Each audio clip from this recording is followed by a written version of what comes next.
আজকে সকাল ৬টার সময় ঘুম থেকে উঠেছি, চোখে মুখে জল দিয়ে চলে এসেছি উঠানে।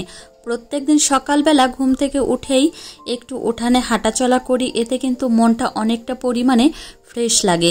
অনেক সময় আবার ছাদেও যাই, কিন্তু এখন আর ছাদে যাওয়া পড়ছে না, এই উঠানে একটু হাঁটাচলা করি। এদিকে একদম জনমানবহীন রাস্তা, এখনও কেউ কিন্তু ওঠেনি।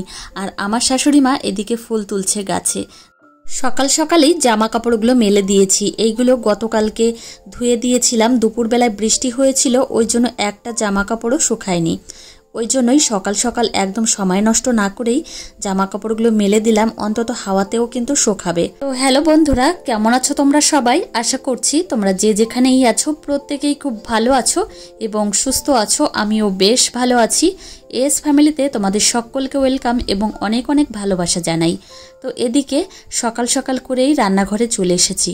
আজকে জানো তো মাম্মাম আবার সকাল 7টা বাজার আগেই ঘুম থেকে উঠে গেছে। এই 3-4 দিন হচ্ছে সকাল সকালে কিন্তু ঘুম থেকে উঠে পড়ছে, কেন জানি না। তো এদিকে মামামকে কোলে নিয়েই কিন্তু চা বানালাম, সেই সঙ্গে এখন মামামের খাবারটাও রেডি করব। প্রত্যেকদিন সকালেই কিন্তু 8:30-9টার দিকেই ঘুম থেকে ওঠে, কিন্তু এই 3-4 দিন হচ্ছে 7টা বাজার আগেই ঘুম থেকে উঠে পড়ছে। ওই জন্য ঘুমটা পূর্ণ হচ্ছে না আর কান্নাকাটি শুরু করে। মানে শরীরটা ম্যাচ ম্যাচ লাগে, ওই জন্য ভালো লাগে না। আর সবসময় কিন্তু আমাকে কাছে চায়।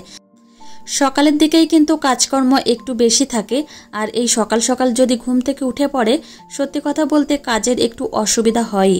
এখন যেহেতু মাম্মাম অনেকটাই ছোট, ওই জন্য দেরি করে ঘুম থেকে ওঠে। আর যখন পড়াশোনা শিখবে তখন তো সকাল সকালে কিন্তু ঘুম থেকে উঠতে হবে। তো মাম্মামকে আজকে আমি সেরেল্যাক খাওয়াবো। এত সকালে আর কিছু রান্না করলাম না। আর জানো তো একদম পেটের সঙ্গে পিঠটা লেগে গেছে, মানে প্রচণ্ড খিদে পেয়ে গেছে ওর।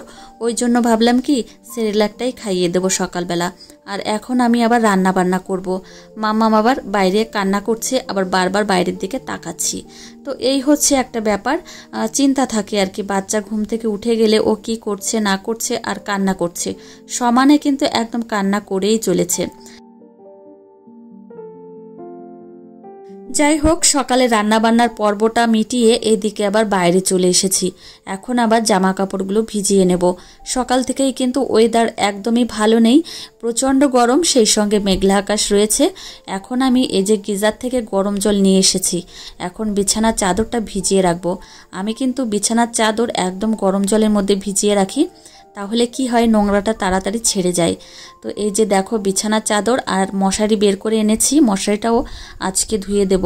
অনেক দিন ধোয়া হয় না জানো তো। আর আমার শীতের সময় একটা মশারি টানাই আর গরমের সময় আর একটা মশারি। গরমের সময় যে মশারিটা টানাই সেটার মানে ছিদ্রগুলো একটু বড় বড় আর হাওয়া যায় বেশ ভালো।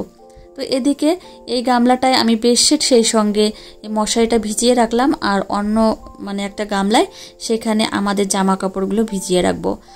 প্রত্যেক দিন রান্নাবান্নার পরে একটা টেনশন থাকে যে জামা কাপড়গুলো সার্ফের জলে ভিজিয়ে রাখবো, সেইগুলো আবার কেচে ধুয়ে মেলে দিতে হবে।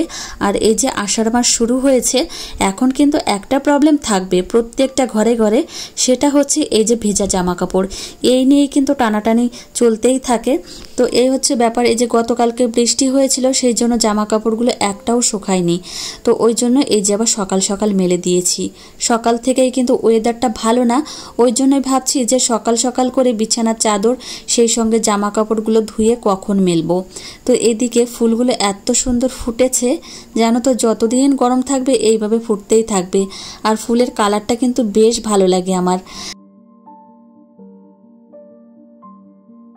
আজকে সকালবেলায় আমি একটা বড় সড়ো ভুল করে ফেলেছি, বিশেষ করে আমার মাম্মামের একটা জিনিসের উপর আমি ভুল করে ফেলেছি।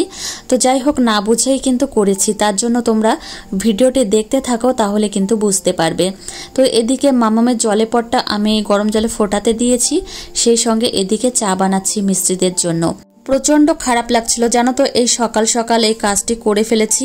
কি আর করব বলো, এর আগে কিন্তু মাম্মামের এরকম জলের পট আমি গরম জলে ফোটাইনি, তো ওই জন্য জানি না যে এইভাবে নষ্ট হয়ে যাবে। তো এর আগে মাম্মামের যে নিপিল দেওয়া জলের ফিডারগুলো রয়েছে বা বোতল রয়েছে, সেগুলো আমি কিন্তু ফুটিয়েছি, কিন্তু ভাবলাম যে এই জলের পটটায় অনেক দিন ধরে মাম্মাম জল খাচ্ছে, তো একটু গরম জলে ফুটিয়ে নিই, কিন্তু এরকম হয়ে গেল। তো বুঝতে পারিনি। তো মাম্মামকে পরে এসে ঘরে এসে দেখিয়েছি যে দেখো মাম্মাম এরকম হয়ে গেছে।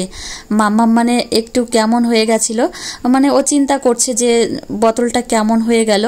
তো যাই হোক বলেছি যে মাম্মাম তোমাকে আর একটা বোতল আমি কিনে এনে দেবো। সময় নষ্ট না করে একদম ছটপট করে দোতলায় গিয়ে চা দিয়ে এসেছি। আজকে 4 জন মিস্ত্রি এসেছেন।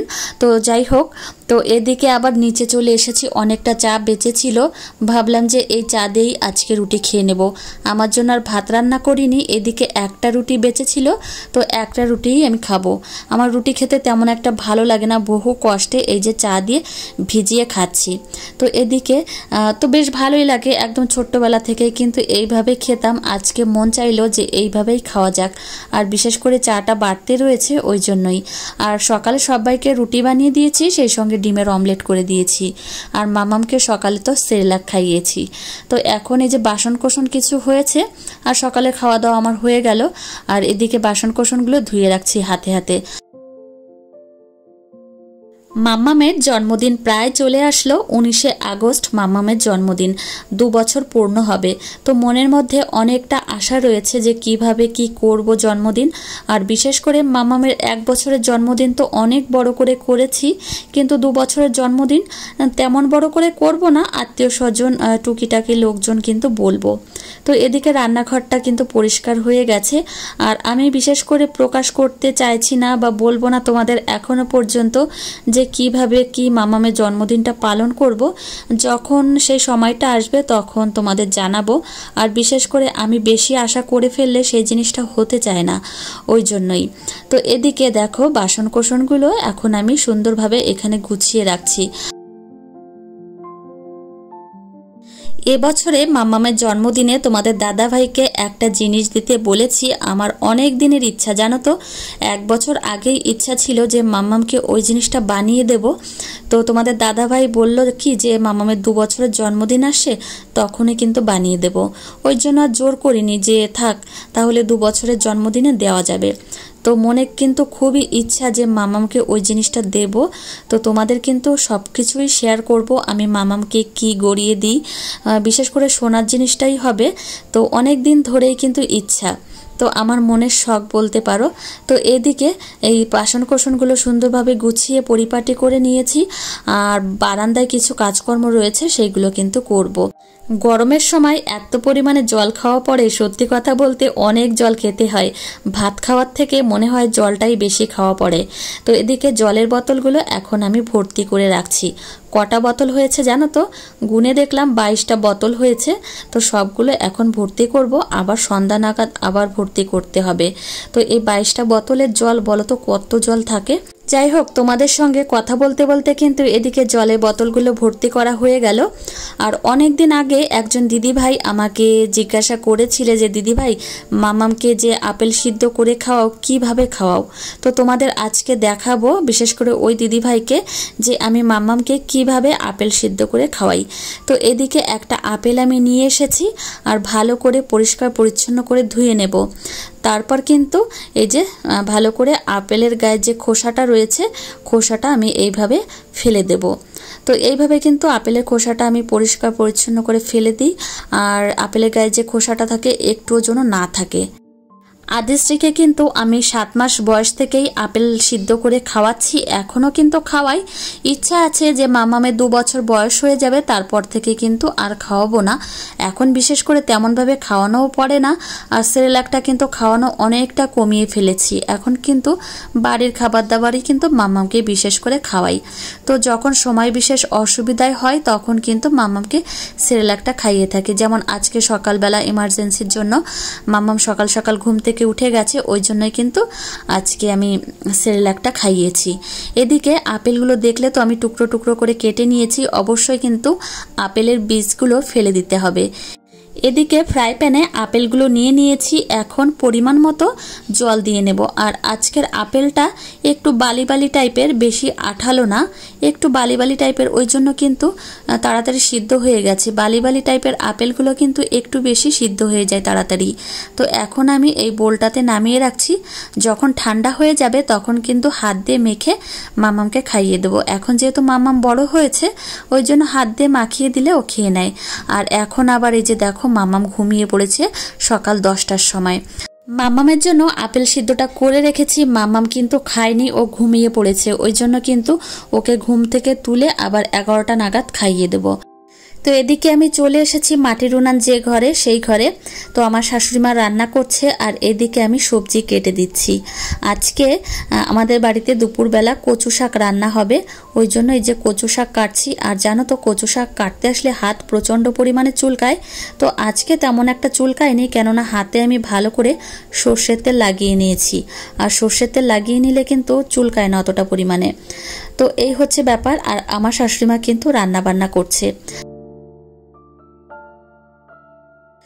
তো যাই হোক আমার প্রিয় বন্ধুরা, আজকের ব্লগটি এখানেই শেষ করছি। তোমাদের কেমন লাগলো অবশ্যই জানিও। ভালো লাগলে কিন্তু একটা লাইক কমেন্ট করতে ভুলো না। আর দেখা হবে তোমাদের সঙ্গে পরে ব্লগে। ততক্ষণে তোমরা সুস্থ থেকো, সাবধানে থেকো।